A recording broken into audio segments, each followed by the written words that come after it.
네, 반갑습니다. 코인농부 점프로입니다. 자, 리플이 최근 3일 동안 양봉이 출현하면서 다시 3,000원을 회복을 해주고 있습니다. 자, 오늘도 소폭 조정이 있었지만 현재 매수세가 유입이 되면서 양봉 전환을 시도를 하고 있습니다. 자, 그리고 가장 관건은 이제 이 볼리저 밴드의 중단선이 지금 최근에 이탈이 됐는데 어제와 오늘 계속해서 돌파 시도를 하고 있습니다. 자, 아직까지 저항선으로 좀 작용하고 있지만 이제 곧 이것을 돌파하고 그 위쪽에서 안착이 되게 될 경우에는 이 볼리저 밴드의 상단선을 향해서 반등하는 모습 충분히 나올 수가 있겠고요. 자, 그렇게 상단선을 터치하게 되면 이제 매수세가 계속 유입이 되면서 이 볼리저 밴드도 우상향하는 그런 형태로 바뀌게 될 겁니다. 자, 현재 RSI 지표도 좀 잠깐 보시면 47로 굉장히 양호한 상태죠. 중립으로 보시면 되겠습니다. 보통 RSI 지표 같은 경우는 80, 20으로 이제 나뉘게 되는데 80으로 올라가게 되면은 자, 과매수 구간이기 때문에 이제 매도 물량들이 나타난 구간이고 20으로 떨어지게 될 경우에는 이제 매수세가 유입이 되는 그런 구간으로 보시면 되겠습니다. 현재 약 47로 중간쯤에 좀 위치하고 있기 때문에 충분히 상승 여력이 굉장히 많이 쌓이고 있다라고 보시면 되겠습니다. 그래서 현재 기술적인 지표상 굉장히 긍정적인 흐름으로 좀 볼 수가 있겠고요. 또 현재 우리 코인상의 가장 큰 악재가 이제 바로 트럼프 대통령의 관세였는데 이 관세 정책도 이제 어느 정도 소멸이 될 것으로 전망이 되고 있습니다. 자, 우리 투자자분들도 어느 정도 좀 내성이 좀 많이 생겼죠. 자, 우리 오늘 트럼프 대통령이 중국과 회담을 할 예정입니다. 이제 한국 시간과는 이제 8시간 격차가 있는데 시차가 있는데 아마 오늘 자정쯤으로 해서 이 소식이 좀 전해지지 않을까 보이고 있습니다. 이 소식이 전해지는 대로 우리 코인상도 다시 한번 굉장히 좀 긍정적인 효과 좀 불러올 수 있을 것으로 전망되고 있고요. 현재 비트코인 같은 경우도 지금 신고가를 향해서 다시 한번 힘을 많이 써주고 있습니다. 지금 이제 이 볼리저 밴드 중단선은 이제 아직까지 돌파를 못하고 있는데 이제 곧 돌파를 하면서 새로운 신고가가 얼마 남지 않았습니다. 그래서 새로운 지평으로 또 한번 올라서게 되면서 우리 코인상에 다시 한번 신규 매수세가 강력히 유입이 될 것으로 전망되고 있습니다. 자, 그 수혜를 이제 리플 코인이 톡톡히 볼 수가 있죠. 왜냐면 리플은 이제 소송과 ETF라고 하는 이 숙제들이 한 번에 해결이 될 수가 있습니다. 바로 이번 6월 16일과 17일자 굉장히 중요한 일정이 잡혀있기 때문에 이 날짜 기준으로 해서 굉장히 중요한 변곡점이 발생할 것으로 전망되고 있습니다. 그래서 오늘 영상에서 이 부분 한번 살펴보도록 하겠고요. 네, 그리고 최근 트럼프의 관세 정책도 좀 많이 문제가 됐었는데 자, 이것은 좀 중장기적인 관점으로 보셔야 되는 악재이고 우리 코인상에 좀 단기적인 악재가 하나 발생을 하고 있습니다. 바로 일본의 상황이 굉장히 심각하게 흘러가고 있는데 자, 이것이 어떤 악재인지 그리고 우리가 이것에 대해서 어떻게 대비를 해야 되는지 오늘 영상에서 한번 다뤄보도록 하겠습니다. 우선 영상 본격적으로 시작하기 앞서서 영상 하단 더보기 클릭하시면 무료 텔레그램방 링크가 준비가 되어 있습니다. 리플에 대한 실시간 자료, 매수 타점, 매도 타점, 그리고 비중 관리는 어떻게 해야 되는지 대내외적인 이슈도 굉장히 중요합니다. 이 부분에 대해서 우리가 어떻게 대응을 하면서 수익으로 연결시킬 수 있는지 이런 모든 부분들 100% 무료로 제공을 해드리고 있습니다. 자, 그리고 텔레그램방에 들어오신 분들께는 제가 이 코인의 기초부터 심화까지 주제로 해서 전자책을 무료로 제공을 해드리고 있습니다. 목차 내용 간단히 보시면 기본편부터 시작을 해서 보조지표, 심화편, 실전편, 주요 경제지표 등 우리가 기초부터 탄탄히 할 수 있는 내역들로 알차게 구성이 되어 있고 차트를 분석하는 방법, 보조지표들을 우리가 활용해서 수익을 보다 극대화시킬 수 있는 이런 방법들이 쉽게 설명이 되어 있습니다. 하루에 한 10분 정도만 꾸준히 보시면 충분합니다. 보시다 보면은 그동안 차트 속에서 안 보이던 것들이 새롭게 보이시게 될 거고 우리가 놓치던 것들도 모두 다 캐치를 하게 되실 겁니다. 자, 그렇게 어디에서 매수를 하고 매도를 해야 되는지 비중 관리는 어떻게 하는 것인지 이런 개념들, 이런 스킬들이 하나하나 쌓이시게 될 거고 자, 이렇게 하루 10분 정도 꾸준히 보시면 여러분 최소 중급 정도까지는 실력이 쭉 올라오실 거니까 이 부분 모두 활용해 보실 것을 적극 추천드리겠고요. 현재 텔레그램방에서는 무료로 제공해 드리고 있습니다. 네, 그리고 보시다가 나는 잘 이해가 안 된다 하는 부분 있으시면은 언제라도 제가 운영하고 있는 무료 텔레그램방 통해서 문의 주시면 제가 바로바로 답변 도와드리고 있고요. 또 리플뿐만이 아니고 물려있는 종목 있으시면 제가 한 분 한 분 순차적으로 개인 무료 상담도 진행해 드리고 있으니까 이 부분도 적극적으로 활용해 보실 것을 추천드리겠습니다. 자, 그럼 오늘 영상 바로 시작해 보겠습니다. 자, 리플은 현물 ETF 기대감과 그리고 SC의 합의 임박설의 상승세를 보이고 있는데 자, 조기 종결 가능성이 현재 부상이 되고 있습니다. 현재 6월 16일을 앞두고서 법원 제출 마감일 그리고 ETF 심사 시점이 맞물리게 되면서 중대 분수령이 될 것이다 라고 현재 기대감이 많이 모아지고 있는 상태이죠. 6월 16일과 17일은 법원과 그리고 ETF 심사 관련 중대 마감일인데 이것을 앞두고서 시장에 가장 민감한 자산 중 하나로 리플이 부상을 하고 있습니다. 자, 앞서서 지난 5월달 리플과 SC 측에서 이 합의안을 지금 토레스 판사에게로 지금 제출을 했는데 토레스 판사가 절차적 오류와 내용상의 부적절함을 이유로 해서 기각을 한 바가 있습니다. 자, 그래서 리플과 SC 양측이 이번 주 중으로 두 번째 합의안을 지금 제출할 것으로 전망이 되고 있고, 이에 대해서 법조계 전문가들은 이 두 번째 합의안이 승인될 경우에는 리플과 SC가 항소를 처리를 하고 사건이 공식적으로 종결될 것으로 예상을 하고 있습니다. 자, 그러면 이제 리플은 이 법적인 불확실성이 완벽하게 해소가 되는 것이기 때문에 이제 다음 스텝 바로 ETF 승인으로 인해서 기관들의 자금 유입이 좀 더 가속화가 되게 될 것입니다. 자, 그리고 이 SEC가 9일 날짜로 해서 이 원탁 회의를 개최할 예정인데 이 9일은 우리 한국 시간으로는 10일 바로 오늘로 보시면 되겠습니다.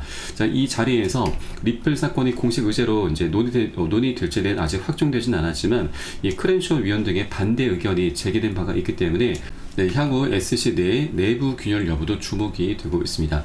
크렌쇼 위원의 발언을 잠깐 보면은 SC와 리플 간의 합의는 증권법 해석의 법원 기능을 약화시키는 것은 물론 투자자 보호에 해를 끼친다라면서 기존 합의안에 대해서 반대 의사를 표명한 바가 있습니다. 자, 그런데 이 크렌쇼 위원 같은 경우는 이제 퇴출이 될 인물이기도 하고 또 민주당 소속이라서 지금 반암호화폐 인사로 보시면 되겠습니다. 자, 그리고 이 SC 같은 경우는 이제 중대 사안에 대해서 보통 이제 다수결로 결정을 하게 됩니다. 지금 원래 5명으로 구성이 됐어야 되는데 지금 총 4명으로 구성이 되어 있고 이 중에 3명은 우리 공화당 소속입니다. 그래서 굉장히 암호화폐 친화적인 인물, 그리고 이 캐롤라인 크렌쇼만 반암호화폐 인사이기 때문에 3대1 상황이죠. 그래서 우리 리플에게 절대적으로 유리한 그런 상황이다라고 좀 보시면 되겠고, 자, 이런 반대 의견에 대해서 우리가 크게 신경을 쓰지 않으셔도 괜찮다 말씀드리겠습니다. 자, 그래서 이번 16일과 17일 굉장히 중요한 날짜가 지금 도래하고 있고, 자, 오늘도 원탁 회의가 지금 예정이 되어 있기 때문에 리플의 소송 관련한 그런 언급이 있을 것으로 시장에서는 기대를 하고 있습니다. 그래서 일단 한 일주일 정도 남아 있습니다. 이제 굉장히 중요한 변곡점이 있고 임박하게 될 것이고, 또 이런 분위기 속에서 자, 이번에 SEC 측에서 우리 리플에 대해서 굉장히 파격적인 행보를 좀 보이고 있습니다. 바로 리플을 나스닥 지수에 편입을 시키면서 ETF 기대감을 상승시키고 있는 것이죠. 최대 2500%, 26배의 상승 시나리오까지 현재 나타나고 있는 상황입니다. 자, 어제 지금 날짜로 이 SEC가 이 XRP를 포함한 주요 알트코인을 나스닥 크립토, 나스닥 암호화폐, 미국 결제 가격 지수에 추가 승인을 했습니다. 자, 그에 따라서 리플 현물 ETF 출시에 대한 기대감이 더욱더 커지고 있는 것이죠. 이번 SEC의 결정으로 인해서 리플은 이제 유동성과 가격 안정성이 입증된 자산으로 더욱더 그 이상이 격상이 되게 된 것이고, 제도권 진입의 전제 조건을 충족시킨 것으로 해석이 되고 있기 때문에 굉장히 좀 긍정적인 소식으로 보시면 되겠습니다. 이 SEC가 최근 비트코인과 이더리움만 포함이 됐었던 이 해당 지수에 리플과 솔라나, 카르다노, 그리고 스텔라 루멘을 추가를 했습니다. 나스닥 측에서는 이 지수가 향후 투자 상품의 기준 자산으로 활용될 수 있다고 밝혔고, 이는 곧 ETF 승인 가능성과 직결되는 중요한 진전으로 볼 수가 있는 것이죠. 네, 그래서 이 말은 결국 SEC가 이 리플에 대해서는 더 이상 단순한 암호화폐가 아니라 안전한 자산이기 때문에 이 기관들로 하여금 너희들 마음 편하게 마음 놓고 투자를 해도 괜찮다, 이렇게 SEC가 직접 보증을 해 주었다라고 보시면 되겠습니다. 자, 현재 기술적인 지표상에서도 리플은 굉장히 중요한 변곡점 구간으로 위치를 하고 있습니다.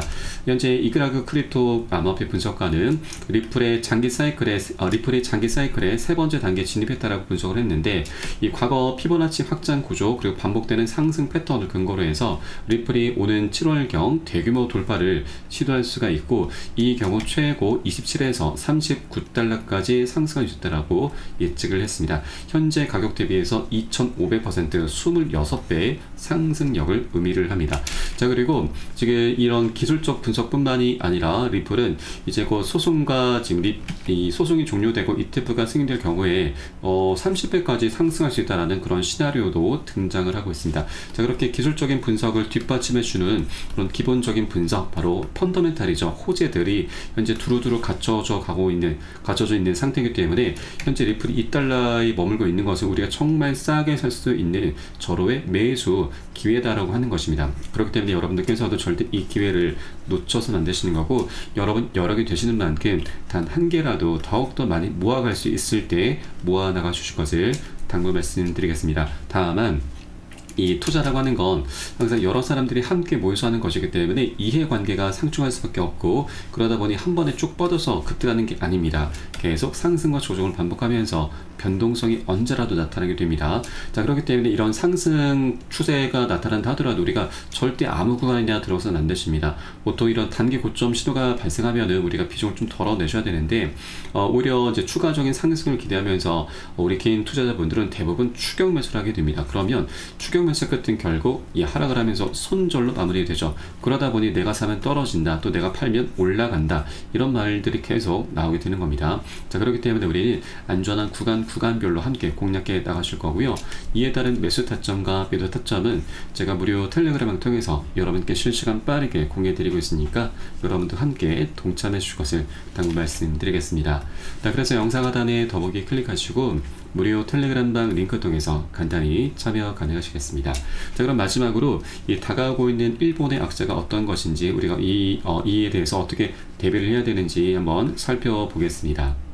자, 바로 일본의 이 초장기 국제금리가 사상 최고치로 급등을 하면서 그리스보다 심각한 상황이 전개가 되고 있습니다. 자, 이 일본의 국제금리 상승에 따라서 바로 엔켈의 자금 청산 압력이 가해질 수 있다고 하는 것인데, 이 엔켈의 청산에 대해서는 여러분 알고 계신 분들은 잘 알고 계실 겁니다. 자, 작년 7월 말 일본의 금리가 인상이 되면서 이 엔켈의 청산 공포가 나타났었습니다. 자, 그로 인해서 글로벌 증시와 우리 코인시장 모두 다 굉장히 크게 폭락을 했었는데, 이때 당시 이 비트코인은 마이너스 25, 리플은 마이너스 30%나 폭락을 했습니다. 그래서 이번에 다시 한번 일본의 상황이 좀 녹록지 않게 흘러가고 있다 보니 이 엔켈의 청산 우려가 다시 고개를 들고 있습니다. 우선 이 엔켈이 청산을 좀 간단히 설명드리면, 일본 같은 경우는 금리가 좀 많이 저렴합니다. 그래서 일본의 자금을 빌려서 다른 국가들의 고금리 상품으로 투자하는 트레이딩 방법인데, 일본 같은 경우는 미국 증시에 투자를 굉장히 많이 하고 있습니다. 자, 그런데 일본의 금리가 올라가게 되면은 이 미국과의 금리 격차가 좁혀지게 되면서 이 금리 차이로 인해서 먹을 수 있는 수익이 이제 줄어들게 되는 것이죠. 자, 그래서 이 미 증시에 들어가 있었던 일본의 자금이 빠져나오게 되고, 이것을 엔켈의 청산이라고 합니다. 그로 인해서 글로벌 증시와 우리 코인시장에 엄청나게 폭락이 나왔었던 거죠.